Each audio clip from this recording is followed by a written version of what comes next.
무역거래의 이 단계를 한번 그림으로 한번 설명을 드려보도록 하겠습니다. 여기 보시면 여기 지금 수출업자가 있고요. 그렇죠? 저기에 수입업자가 있네요. 우리 앞에서 설명했듯이 뭐 시장 조사하고 거래 상대방 평판 확인하고 뭐 이제 오퍼 보내겠죠. 그래서 이제 오퍼가 이제 승낙이 됐어요. 청약과 승낙. 그렇죠? 청약과 승낙이 이루어지면 매매 계약, 뭐 계약서 쓰겠죠. 매매 계약 약정을 하고 하게 되면 수출업자가 야, 내가 너를 못 믿는 건 아닌데 조금 그래. 그러니까 너 아는 은행이 있어? 어, 있어. 가서 뭘 개설해라? 예, 지급을 확약하는 LC를 개설하라고 해. 그럼 수요업자가 여기 있죠.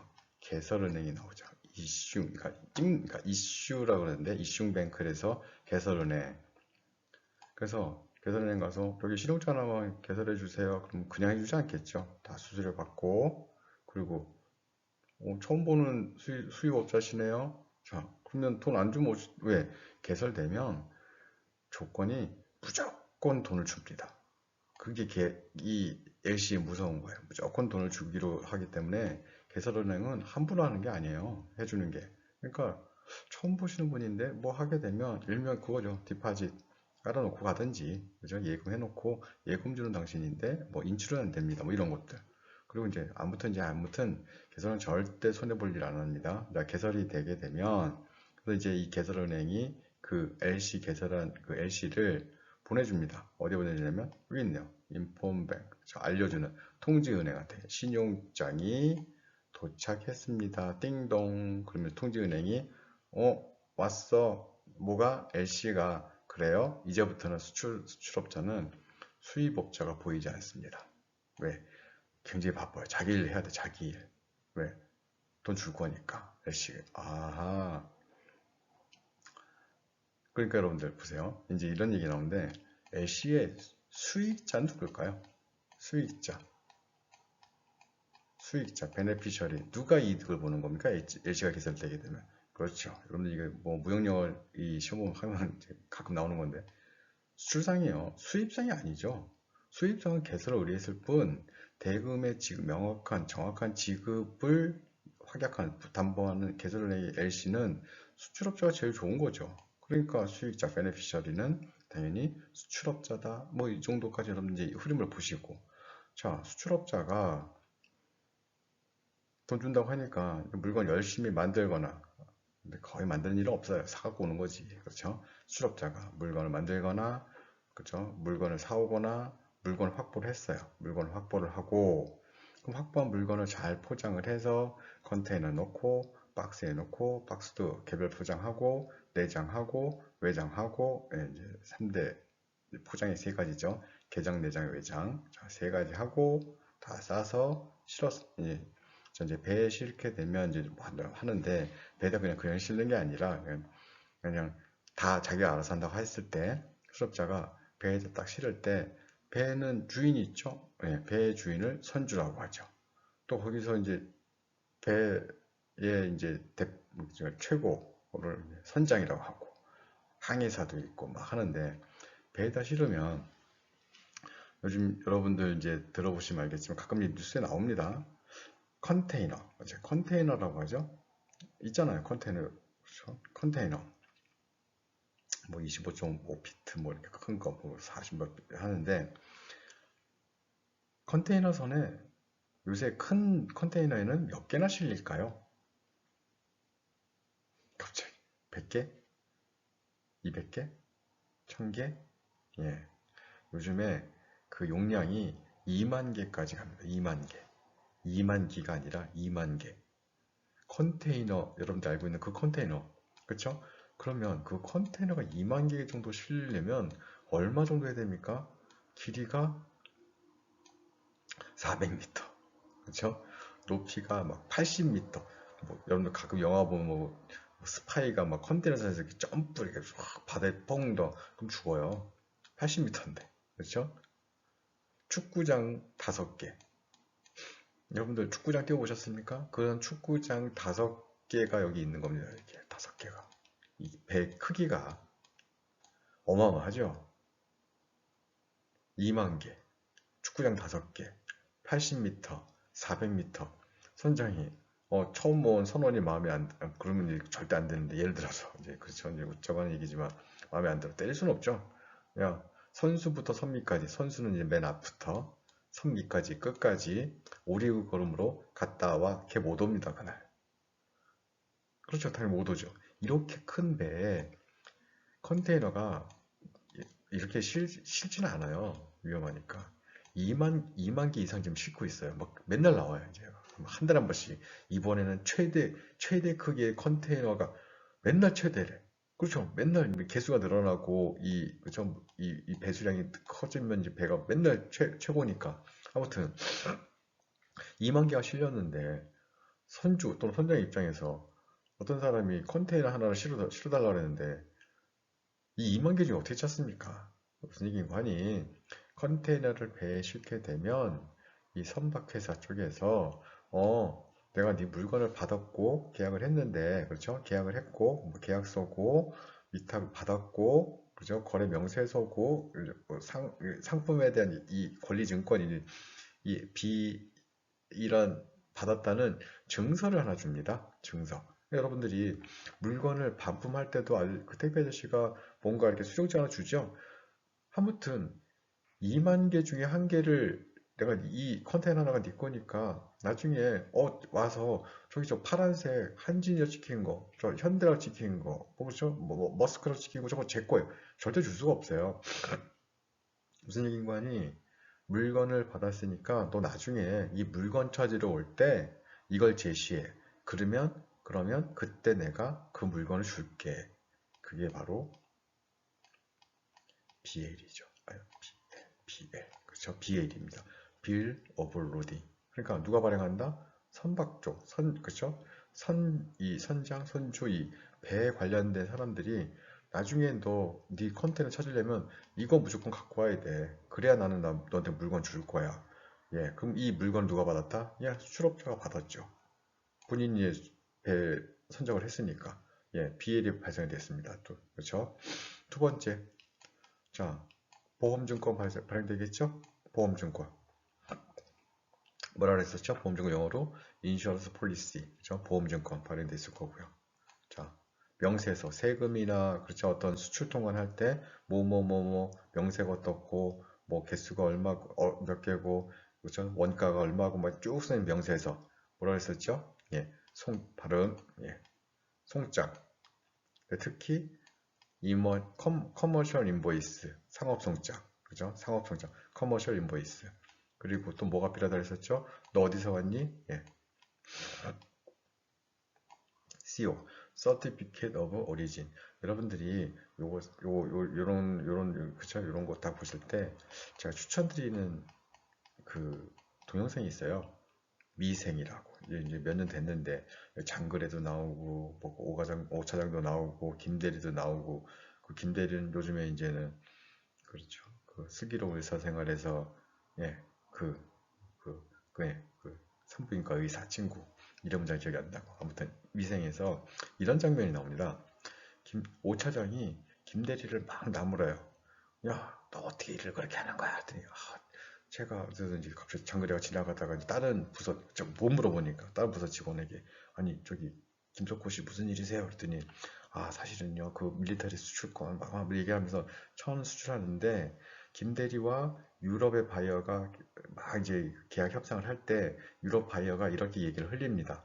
우리 지금 계약은 한국과 EU 사이에 FTA가 발효가 되기 전에 얘기니까 FTA가 이제 관심이 없어요. 그런데 선적할 때 만일 한국과 EU 사이에 FTA가 타결이 되면 발효가 되게 되면 그 바이오 쪽에서 뭐랬냐면 그렇게 되면 원산지 증명서를 첨부해서 보내라.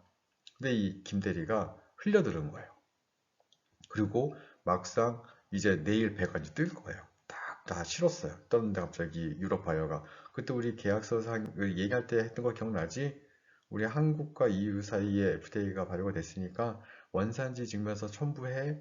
그래서 이제 난리가 난 거죠.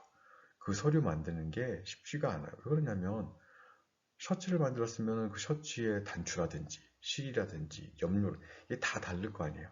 그것들 다 일일이 다 써서 넣어줘야 되는데 그게 쉽지가 않아요. 분명히 그렇죠. 품목도 다 확인해야 되고 그렇죠. 이런 것 굉장히 복잡한 과정이 있는데 그걸 안 했다는 거죠. 해서 갑자기 이제 막 화가 나서 이거 어떻게 하느냐 막 계약이 뭐 유럽 바이어는 계약을 뭐 없던 걸 한다 캔슬한다 뭐 물건 보내지 마라 막 하니까 배에 실었던 거 어떡합니까? 이 떠나면 안 되죠. 그거 어떻게 되는데요? 이제 해결책을 이제 하는데 비용이 몇 가지가 생깁니다. 우선 내려야 돼요. 가면 안 되니까 원산지면서 없으니까 내리면 그뭐 땅바닥에 둘 겁니까? 예, 그렇죠. 창고 보관료가 들죠. 창고 보관료 어디다 넣어야 되니까 창고 보관료. 두 번째 원산지 증명서를 다 해서 보낸다 하더라도 그때 딱 가는 배가 없으면 굉장히 이제 그렇다고 뭐 들고 나를 것도 아니고 비행기에 실을 수도 있죠. 그러면 그 비용을 에어란 표현 씁니다. 에어는 그러니까 나이키 에어 아니고요. 공기 아니고 에어는 이제 항공 운송 굉장히 비싸죠, 여러분들. 배가 아니라 비행기에 타는 비행기에 타는 물건은 제가 봤을 때 몇 가지 없어요. 그렇죠? 상품은 뭐가 있는데요? 비행기 타는 거. 첫 번째, 마이바흐. 그건 타야죠. 비싼 차니까. 왜 타는데요? 국내에서는 수리가 안 되죠. 그거 어떻게 해야 되는데요? 보내야죠. 독일로. 그렇죠? 이제 이 동급 내기 이제 좀 이따 할 겁니다. 동급인지 동종인지 중요합니다. 보내야 되고 귀금속 그렇죠? 비행기 태워야 되고 그다음에 여러분들이 보고 있는 무슨 뭐 그 아쿠아리움에 있는 그런 생선이 아니죠. 상어. 여러분들 상어 한 마리가 1억이 넘어요. 갖고 오려면 물론 현지에서 잡으면은 그죠? 몇 달러 안 되지만 걔가 살아서 와야 되잖아요. 살아서 하려면 뭐 타고 와야 돼요? 비행기 타고 와야 되고 그런 것들 했을 때 에어 태워서 보내면 에어 비용 있죠. 그리고 그다음에 부킹 캔슬 차지라는 게 있습니다. 예, 그죠? 예약했는데 예약을 취소했잖아요. 그럼 거기에 대한 차지 해야겠죠. 그래서 그때 막 부장님 이름 펜서요.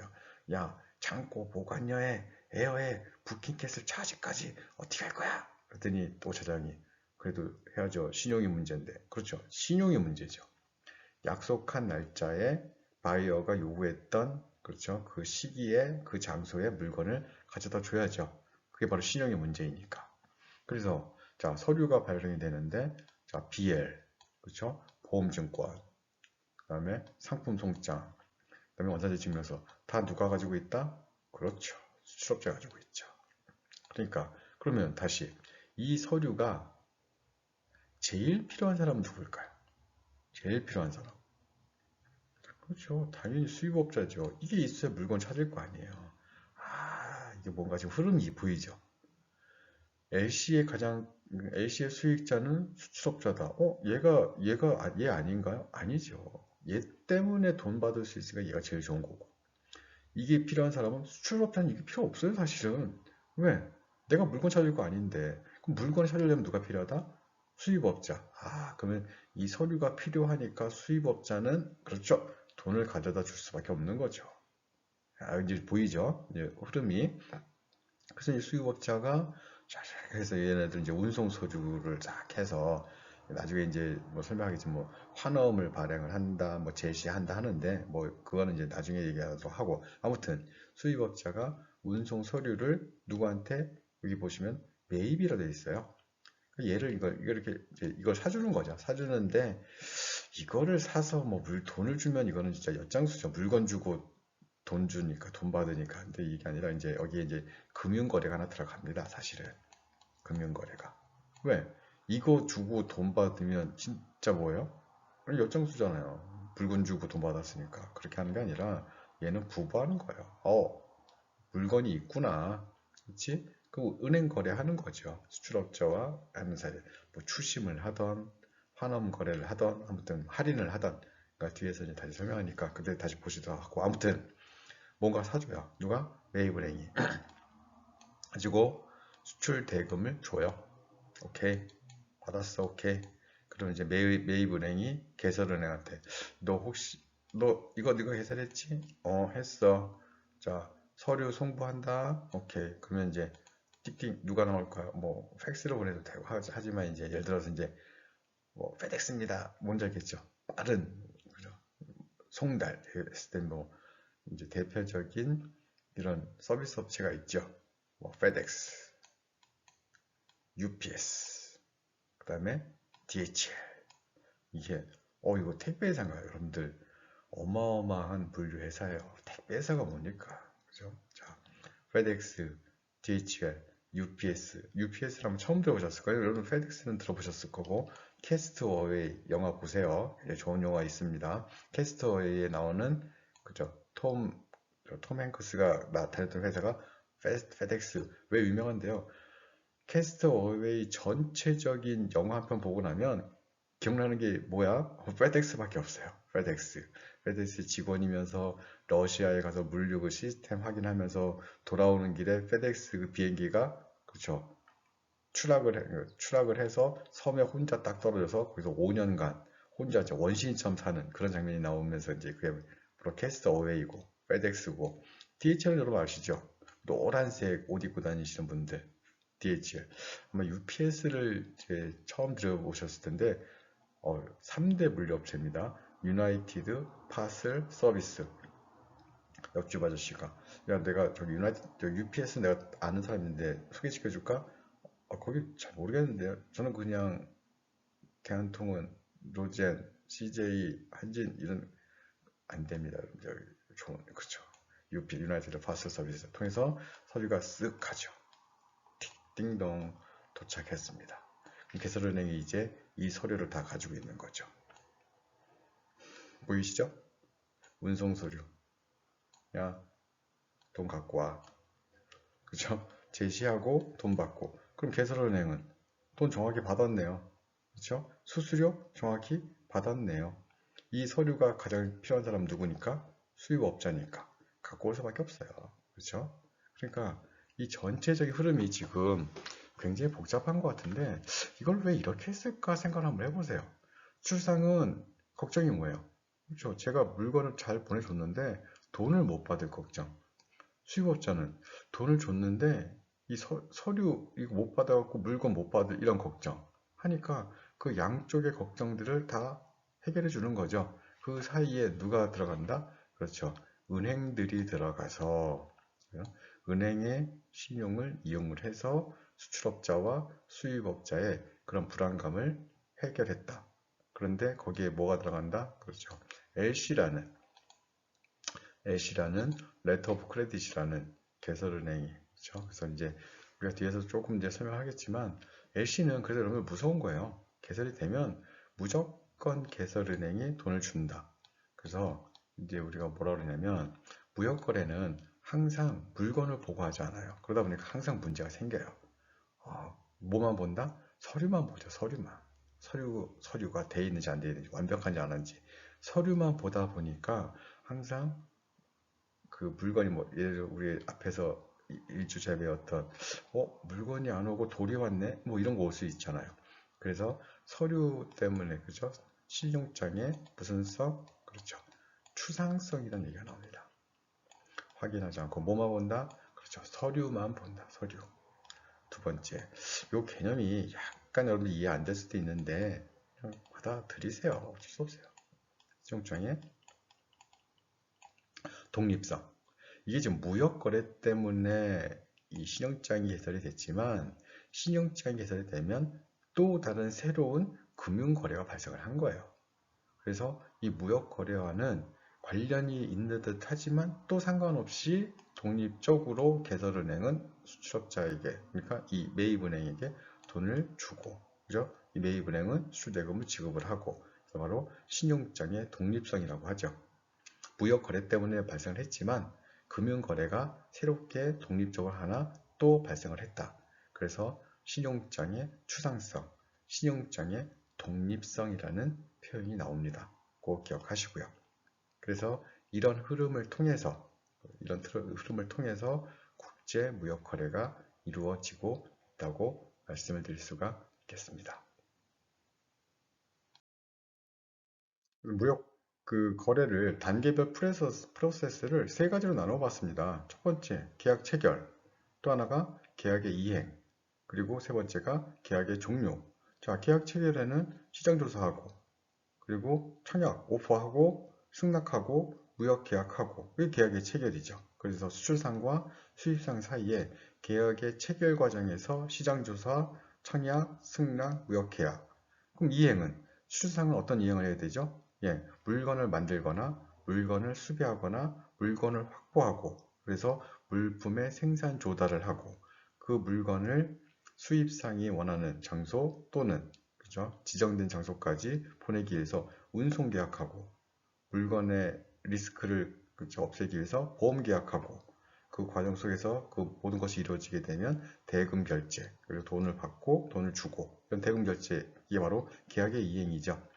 그래서 이제 계약의 종료는 수출상 입장에서는 정확한 무역 대금을 지급받고 수입상은 정확한 물품을 인수하고 그 과정에 서로 간에 합의한 그 내용이 완벽하게 이루어지지 않았으면 그렇죠. 클레임을 걸고 해결 방법, 청구권 포기, 타협, 알성 조정 중재 그리고 재판, 판결 그래서 6가지로 끝내고 그래서 체결, 이행, 종료 이게 바로 무역의 단계별 프로세스고 이 과정을 이제 뒤에서 서류의 흐름, 자금의 흐름, 물품의 흐름을 한번 확인해 보도록 하겠습니다.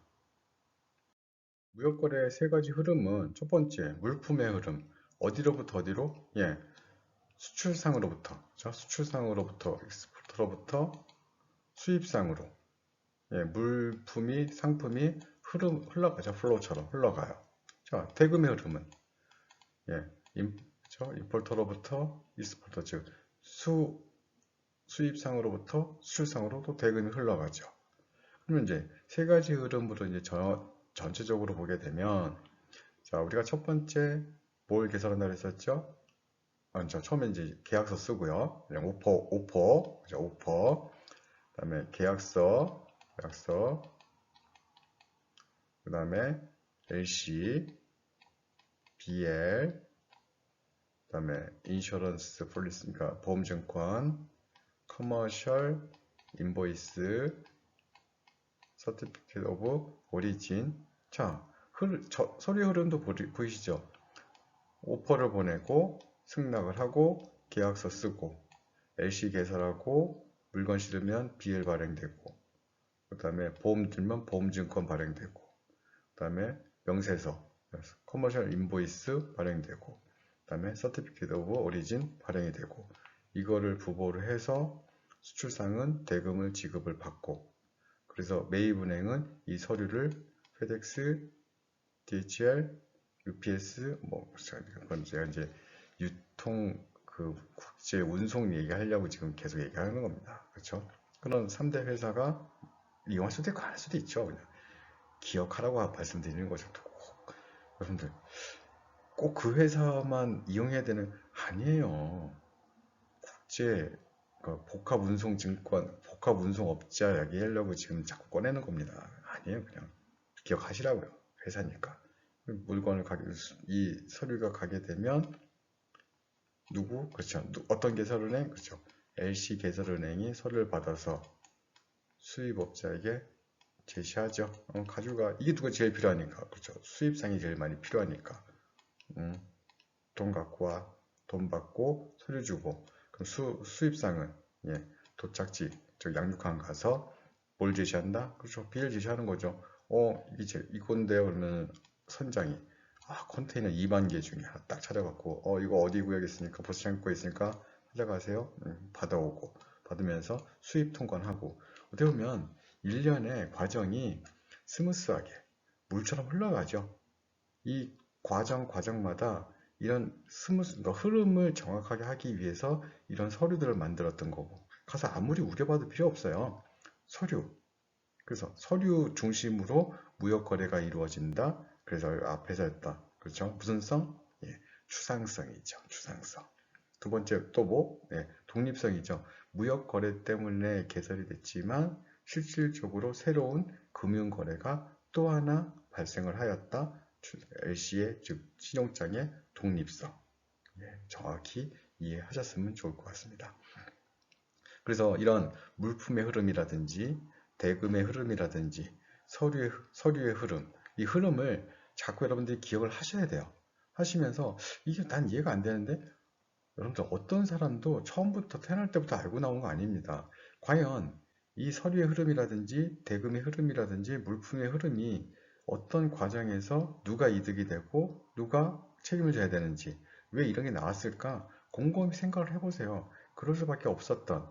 자, 지금은 여러분들 뭐 미국에서 발생하는 일들, 유럽에서 발생하는 일들이 실시간 알 수가 있어요. 인터넷이 발달되어 있으니까 통신, 정보통신 엄청나게 발달되어 있으니까. 그런데 100년 전, 200년 전에 격지 간의 거래의 과정 속에서 왜 이러한 서류 거래를 할 수밖에 없었을까? 개인의 신용보다는 은행의 신용이 더 높으니까 또 내가 현금을 가지고 다니면서 물건을 사게 되면 뭐 강도, 좀 뺏길 수도 있고 뭐 그래서 심한 경우에 살해당할 수도 있으니까 그런 것을 방지하고자 편지를 써주는 거죠. 가서 그곳에 가면 영주 누가 있을 텐데 그 사람한테 내 편지 보여주고 이거 돈 받아서 사갖고 와. 내가 돈은 나중에 다른 방법으로 준다고 이렇게 다 써 있는 거예요. 아, 그게 바로 시인용에 대한 편지구나. 그렇죠? 그러니까 LC죠. Letter of Credit. 이런 일련의 과정을 통해서 전 세계 무역이 자연스럽게 발전을 했고, 그럼 지금도 이렇게 서류를 이렇게 중요시하나요? 중요시하는데 과거보다는 지금은 정보, 그렇죠? 인포메이션, 서로 간의 신뢰 이런 것들이 있으니까 그렇게 크게 작용하지 않는다 하더라도 어떻게 보면 국제 무역의 흐름을 이해한다는 측면에서 여러분들에게 지금 이 세 가지 물품, 대금, 서류 이런 것들을 설명을 드렸습니다. 여러분들이 이 서류 이름을 외우는 게 중요한 게 아니에요. 배에 실었으면은 당연히 선화증권이 발행이 됐겠구나. 움직이니까 보험증권이 그래 보험계약하게 된 보험증권 생겼겠구나. 그리고 수출 통화하려면 명세서, 커머셜 인보이스라고 했던 것 같아. 발음 세게, 송장, 상업 송장. 그다음에 요즘은 원산지 증명서 중요하다. 이런 것들을 그냥 몸에 체득하듯이 천천히 하세요. 왜? 앞에도 얘기했잖아요. 한 번에 하면은 저는 화가 나잖아요. 여러분들 너무 그렇죠? 어렵다 생각하지 마시고 천천히 그러다 보면 이제 뼈대, 그렇죠? 뼈대를 만들게 되면 그때 뭐가 있었던 것 같은데 저한테 묻지 마시고요. 네이버, 다음, 구글 물어보시면 우리나라에는 정말 친절한 분들이 굉장히 많아요. 하나만 물어봤는데 10개를 알려주고 싶어갖고 막 그래서 그대로 읽고 써보시고 여러분들의 것으로 자꾸 정리를 하시면서 공부하시게 되면 그게 더 재밌는 거예요. 야, 이거 그때는 이게 안 했는데 이런 게 있었네. 전자무역도 나오네. 요즘은 인코텀스 2010 아니래. 그럼 뭔데? 올해가 2020년이가 2020이래. 왜? 맨날 바뀌잖아. 옛날에는 거래가 하는 조건이 있었다가 지금은 없어지고. 그리고 옛날에 없었는데 지금은 생기고. 그래서 꼭 개정을 한대. 그래? 그러니까 여러분들 인코텀스 10년에 한 번씩 바뀌어요. 그러니까 이거 그럼 싹 바뀌나요? 아니죠. 조금. 그쵸? 조금 바뀌니까 그것만 또 넣고 또 장황하게 뭐 내가 알려주마 2010에서 2020의 차이점 막 하는데 별거 없어요. 그러니까 기본적으로 인코텀스가 뭐다? 전혀 모르는 상태에서 처음에 그걸 다 쌓아야 되니까 어려운 것 같은데 기본적으로 쌓기만 하면 그다음부터는 블록 바꾸듯이 그죠? 레고 블록 바꾸듯이 하나 빼서 하나 끼고 오케이 이거 이렇게 하게 되면 여러분들이 나중에 이제 관련된 업무를 하시게 되면 그때 가서 지금이 2030이니까 모르죠. 그때는 안 쓸 수도 있어요. 또 10년 뒤에 어떻게 합니까? 아무튼 이런 것들이 이 무역 거래에서 항시 그죠? 존재하고 하니까 여러분들은 처음이니까 모든 사람들이 이런 그렇죠? 서류를 막 영어로 얘기를 하는데 나만 모르는 것 같아. 당연히 여러분들 모르면 어떻게 해야 됩니까? 아시게 공부를 하셔야죠. 그리고 이후에 이제 여러분들이 하나하나씩 여러분들 것으로 바꾸어 나가시면 충분히 공부가 가능하고 실무에 활용가 가능할 수 있고 재미있게 공부할 수 있다고 생각을 합니다.